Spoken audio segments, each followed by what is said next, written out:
Hello friends, welcome to our YouTube channel. 14 अगस्त 2020 के MCQs हमारे पास रेडी है, तो चलिए स्टार्ट करते हैं। Question number 1, which of the following statement is और are correct about no confidence motion. No confidence motion के बारे में कौन से स्टेटमेंट करेक्ट है? First, it can be passed in any house of the parliament with support of minimum 50 members. Second, opposition parties also use it as a tool to mount pressure on the government to make the ruling dispensation discuss matters of national importance. तो चलिए देखते हैं कौन से statement correct होंगे। Answer is B, second only. अब देखिए, no confidence motion जो है जब पार्लियामेंट की बात आती है, so it can only B passed इन लोकसभा। राज्यसभा के अंदर नो कॉन्फिडेंस मोशन जो है वो पास नहीं हो सकता।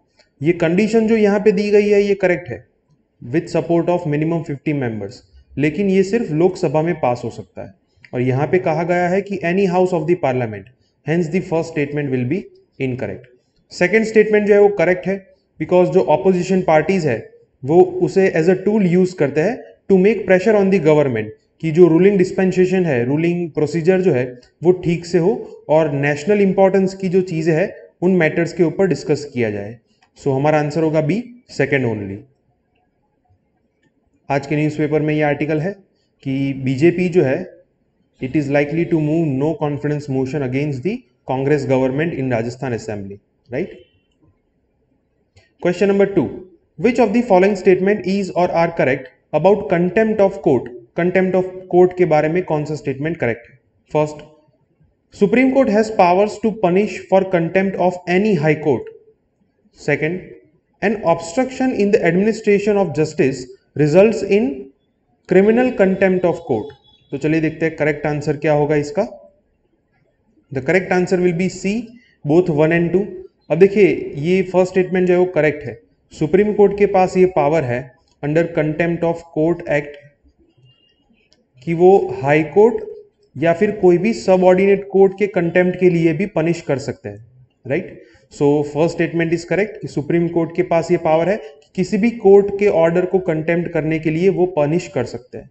सेकंड जो है वो भी करेक्ट है, बिकॉज ये जो रीजन यहां पे दिया गया है, obstruction in the administration, it is known as criminal contempt of court. So contempt of court are of two types. First is civil contempt and second is criminal contempt, right. Contempt of court का मतलब ये होता है कि deliberately जब आप court के orders नहीं मानते या फिर आप कोर्ट की जो डिग्निटी है उसे डाउनवर्ड या फिर उसे हानि पहुंचाने का ट्राई करते हैं, तो उसे क्या कहेंगे? कंटेम्प्ट ऑफ कोर्ट कहते हैं, राइट। अब कंटेम्प्ट ऑफ कोर्ट जो है वो काफी न्यूज में रहता है due to this Prashant Bhushan case, and उसके रिगार्डिंग सुप्रीम कोर्ट जो है वो आज अपना फैसला सुनाने जा रही है। Question number 3, which of the following statement is और are correct? First, serological test identifies presence of virus in human body. Second, serological test can help in controlling the spread of COVID-19 infection. तो चलिए देखते हैं correct answer क्या होगा। The answer will be B, second only. अब देखिए, serological test का मतलब क्या होता है? It identifies antibodies present in human body to fight against the virus, or in current case say COVID-19, right? So it identifies your immune system that whether it has such antibodies which can fight the COVID-19. तो अगर previously आप कोविड-19 से infected थे तो आपकी जो body है उसने वायरस के सामने लड़ने के लिए कुछ एंटीबॉडीज बनाई होगी। तो ये एंटीबॉडीज अगर किसी भी ह्यूमन बॉडी के अंदर फाइंड की जाती है तो क्या कहा जाएगा कि इन द पास्ट ही और शी वॉज इन्फेक्टेड विथ कोविड-19। और यहां पे क्या कहा गया है कि it identifies the presence of virus. तो ये वायरस की जो प्रेजेंस है उसे चेक नहीं करता, it checks the presence of antibodies और से इम्यून सिस्टम, और उसका रिस्पॉन्स क्या है? वायरस के सामने, राइट। तो फर्स्ट स्टेटमेंट जो है वो इनकरेक्ट होगा। सेकेंड जो है वो करेक्ट है कि अगर आपको ये पता चल जाए कि कितने % लोगों को इन द पास्ट कोविड-19 हुआ था और उनके बॉडी के अंदर ऐसे एंटीबॉडीज है, तो आप उनको क्वारंटाइन करके इन्फेक्शन जो है वो रोक सकते हैं। सो हमारा आंसर होगा बी, सेकेंड ओनली। सो आज के न्यूज़पेपर में ये आर्टिकल है कि जैसे सबसे पहले दिल्ली के अंदर सेरोलॉजिकल टेस्ट जो है वो कंडक्ट किए गए थे, और अभी देश की काफ़ी सारी जगह पे सेरोलॉजिकल टेस्ट जो है वो कंडक्ट किए जा रहे हैं। सो ओडिशा के अंदर जो आउटकम्स मिले हैं वहाँ पे ये पता चला कि around 1/3 of population has antibodies. मतलब ये हुआ कि 1/3 population was in the past infected with the COVID-19, right? Okay. Question number 4. Which of the following statement is or are correct? First, India has higher per capita energy consumption rate due to large population. Second, the percentage share of electricity in total energy consumption is increasing in India. तो चलिए देखते हैं correct answer क्या होगा। The answer is B, second only. अब देखिए इंडिया के अंदर जो पर कैपिटा एनर्जी कंजप्शन है that is very low according to global standards.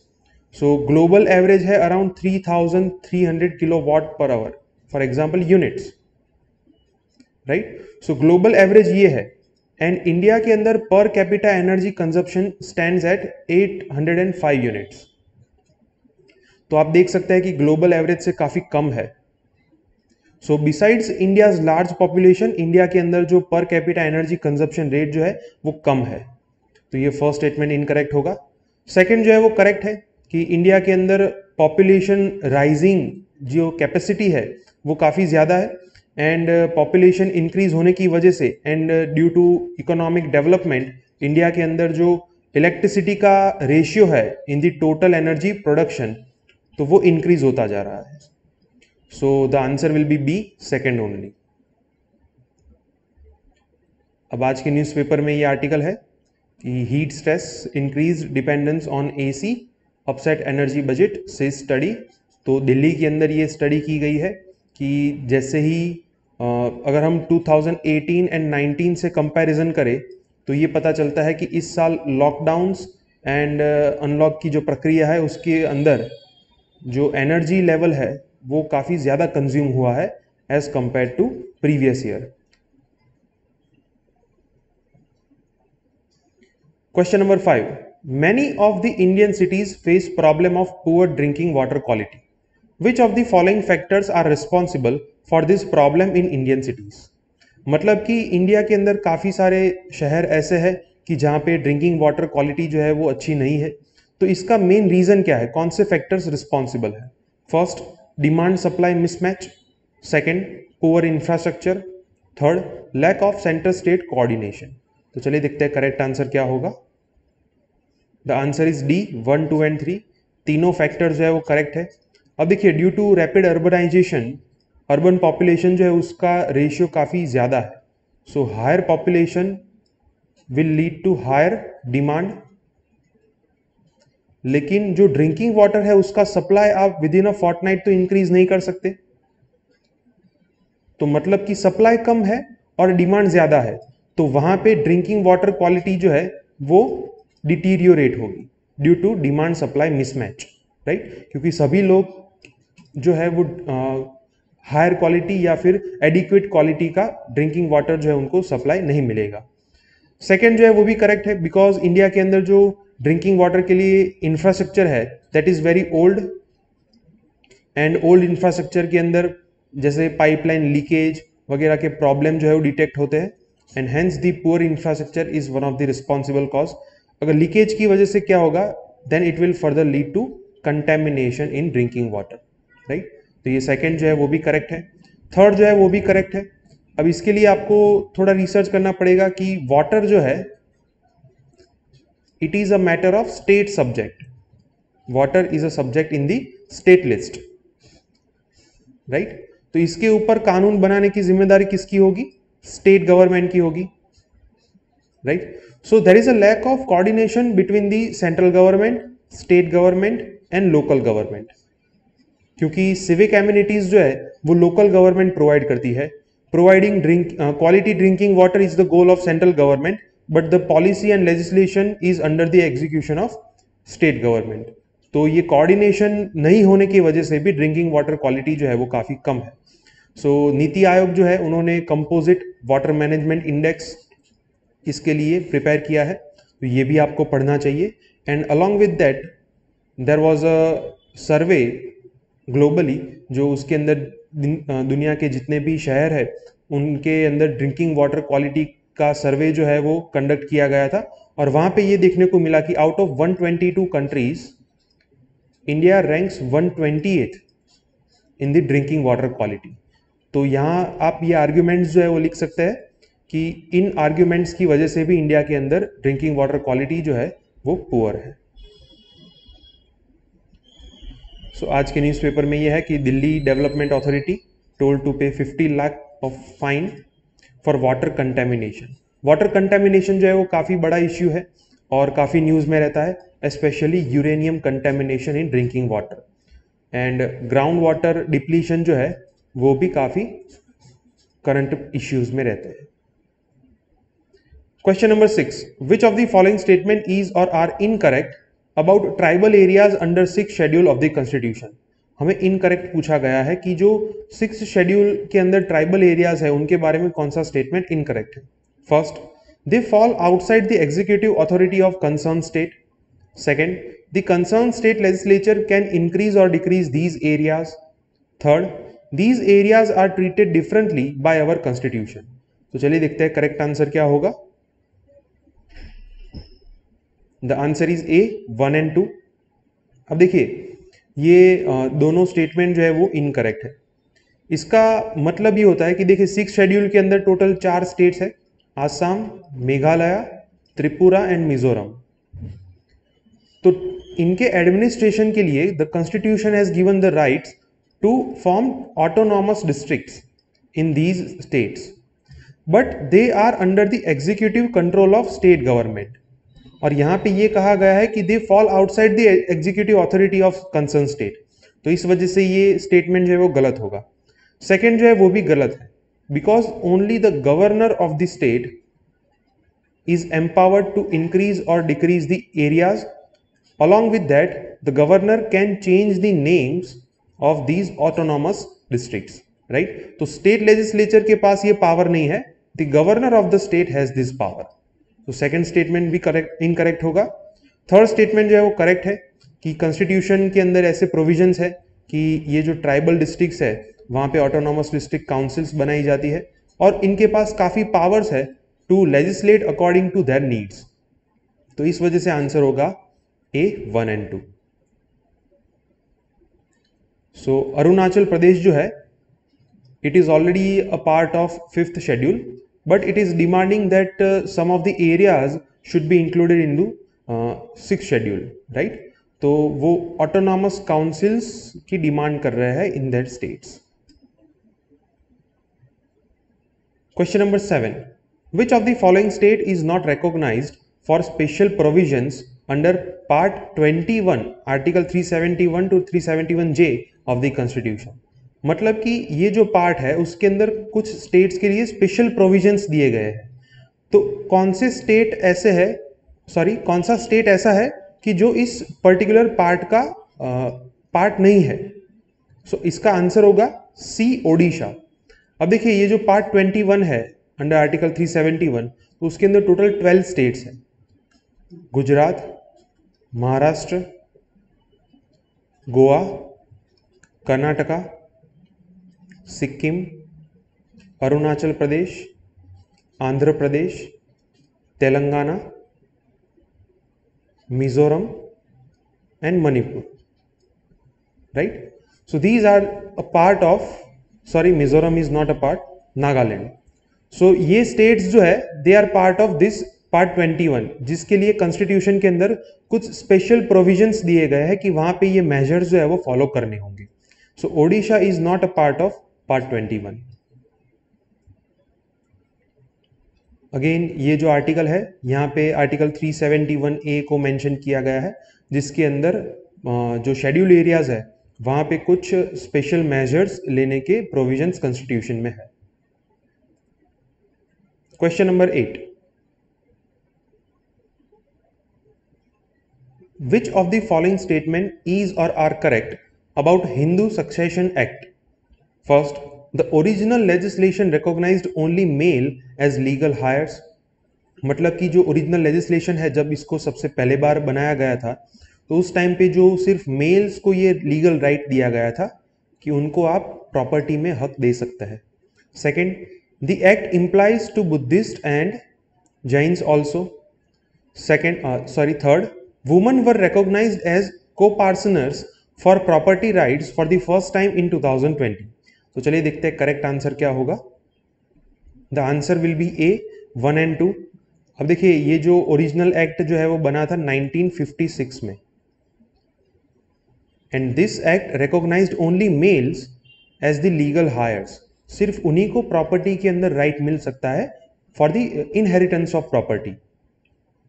फिर उसके बाद इसके अंदर अमेंडमेंट किया गया 2005 में, जिसके अंदर for the very first time womens were recognised as co-parceners and they were given right to inheritance of property.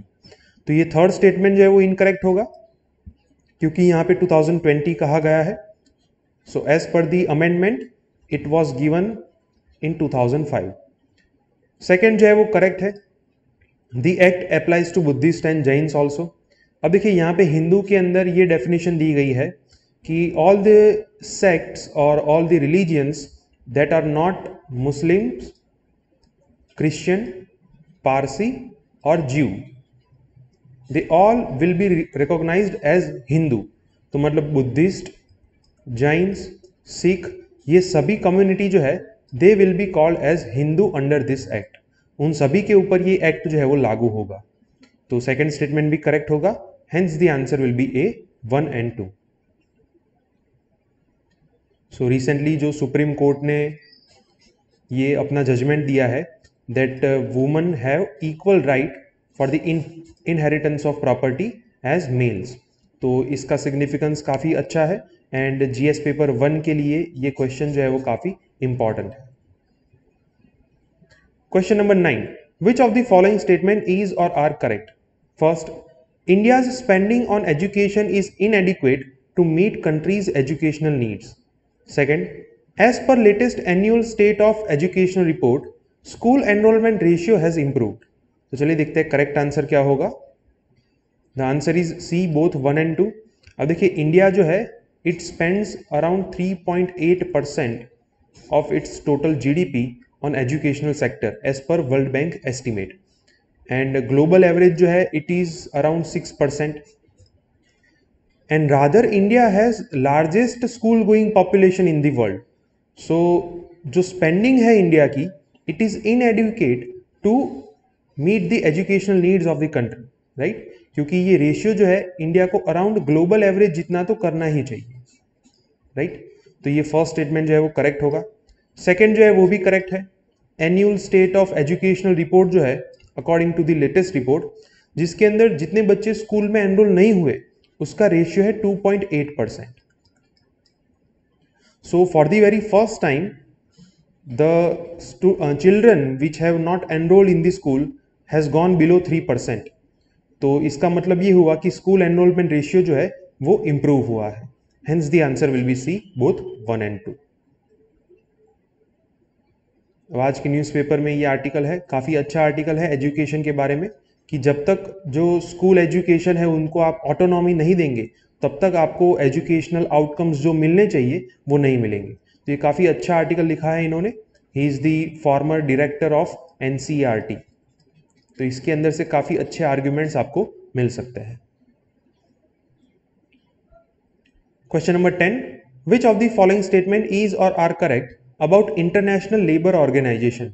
ILO के बारे में कौन सा स्टेटमेंट करेक्ट है? First, it is the only tripartite agency of United Nations. Second, it provides an ethical and productive framework for fair globalization. Third, any negotiations or agreements signed within ILO are negotiated only between ILO and concerned government. तो चलिए देखते हैं correct answer क्या होगा। The answer is A 1 and 2।